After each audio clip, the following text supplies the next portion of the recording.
Hi all, ಎಲ್ಲರೂ ಹೇಗಿದ್ದೀರಾ? I hope ನೀವು ಚೆನ್ನಾಗಿದ್ದೀರಾ ಅಂತ ತಿಳ್ಕೊಳ್ತೀನಿ. ನಾನು ಕೂಡ ಚೆನ್ನಾಗಿದ್ದೀನಿ. ಇವತ್ತು ತಲೆನೋವಿಗೆ ಒಂದು ಇನ್ಸ್ಟೆಂಟ್ ಆಗಿರುವಂಥ ರೆಮಿಡಿನ ನಿಮ್ಮ ಜೊತೆ ಶೇರ್ ಮಾಡೋಣ ಅಂತ ಅಂದ್ಕೊಂಡು ಒಂದು ಮನೆಮದ್ದನ್ನು ನಿಮ್ಮ ಜೊತೆ ಶೇರ್ ಮಾಡ್ತಾ ಇದ್ದೀನಿ. ನನ್ನ ಚಾನಲ್ನ ಯಾರಾದರೂ ಫಸ್ಟ್ ಟೈಮ್ ನೋಡ್ತಾ ಇದ್ರೆ ಸಬ್ಸ್ಕ್ರೈಬ್ ಮಾಡ್ಕೊಳ್ಳಿ, ಪಕ್ಕದಲ್ಲಿರೋ ಬೆಲ್ ಐಕಾನ್ನ ಕ್ಲಿಕ್ ಮಾಡ್ಕೊಂಡು ಆಲ್ ಅಂತ ಸೆಲೆಕ್ಟ್ ಮಾಡ್ಕೊಳ್ಳಿ. ಅವಾಗ ನಾನು ಹಾಕೋ ಪ್ರತಿಯೊಂದು ವಿಡಿಯೋಸ್ ನೋಟಿಫಿಕೇಶನ್ ನಿಮಗೆ ಬರುತ್ತೆ. ನಮಗೆ ಶಾರೀರಿಕವಾಗಿ ಬರುವಂಥ ನೋವಲ್ಲಿ ತಲೆನೋವು ಕೂಡ ಒಂದು. ತಲೆನೋವು ಬಂದರೆ ಯಾವ ಕೆಲಸ ಮಾಡೋಕ್ಕೂ ನಮಗೆ ಇಂಟ್ರೆಸ್ಟೇ ಇರಲ್ಲ. ತಲೆನೋವು ಬರೋದಕ್ಕೆ ಸಾವಿರಾರು ಕಾರಣಗಳಿರುತ್ತೆ. ತುಂಬಾ ಯೋಚನೆ ಮಾಡೋದಾಗಿರಬಹುದು, ಅಥವಾ ನಾವು ತುಂಬಾ ಸ್ಟ್ರೆಸ್ ತಗೊಳ್ಳೋದಾಗಿರಬಹುದು. ಹಾಗೆ ಗ್ಯಾಸ್ಟ್ರಿಕ್ಗೆ ಸಂಬಂಧಪಟ್ಟಂತೆ ಆಸಿಡಿಟಿ, ಅಲ್ಸರ್, ಹಾಗೆ ಅಜೀರ್ಣದಿಂದ ಕೂಡ ತಲೆನೋವು ಬರುತ್ತೆ.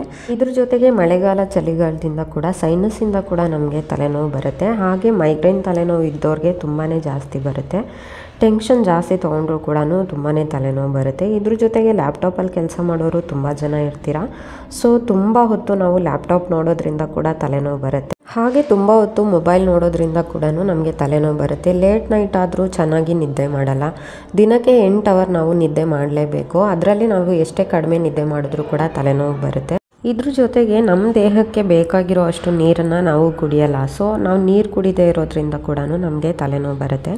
ಹಾಗೆ ನಾವು ಕ್ಯಾಲ್ಶಿಯಂ ಜಾಸ್ತಿ ಇರುವಂಥ ಸೊಪ್ಪು, ಹಣ್ಣು, ತರಕಾರಿಗಳನ್ನ ತಗೊಳ್ತಾನೆ ಇರಬೇಕು.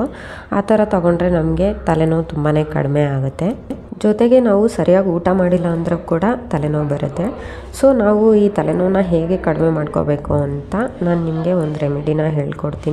ಈ ತಲೆನೋವನ್ನು ನಾವು ಟ್ಯಾಬ್ಲೆಟಿಂದ ಕೂಡ ಕಡಿಮೆ ಮಾಡ್ಕೋಬಹುದು. ಬಟ್ ಬಂದಾಗೆಲ್ಲ ನಾವು ಟ್ಯಾಬ್ಲೆಟ್ ತೊಗೊಳ್ಳೋದ್ರಿಂದ ಸೈಡ್ ಎಫೆಕ್ಟ್ ಜಾಸ್ತಿ ಆಗ್ತಾ ಇರುತ್ತೆ. ತುಂಬ ಸರಳವಾಗಿರುವಂಥ ಮನೆಮದ್ದು, ತುಂಬ ಈಸಿಯಾಗಿ ಕೂಡ ಪ್ರಿಪೇರ್ ಮಾಡ್ಕೋಬಹುದು. ಇದಕ್ಕೆ ಬೇಕಾಗಿರುವಂಥ ಮೇನ್ ಇಂಗ್ರೀಡಿಯೆಂಟ್ಸ್ ಬಂದು ಕಾಳು ಮೆಣಸು. ಅಂದರೆ ಒಂದು 8 ಕಾಳು ಮೆಣಸು ಇದ್ದರೆ ಸಾಕು, ನಾವು ಈ ತಲೆನೋವನ್ನು ಕಡಿಮೆ ಮಾಡ್ಕೋಬಹುದು. ಕಾಳು ಮೆಣಸನ್ನು ನಾನು ಪುಡಿ ಮಾಡಿ ಇಟ್ಕೊಂಡಿದ್ದೀನಿ.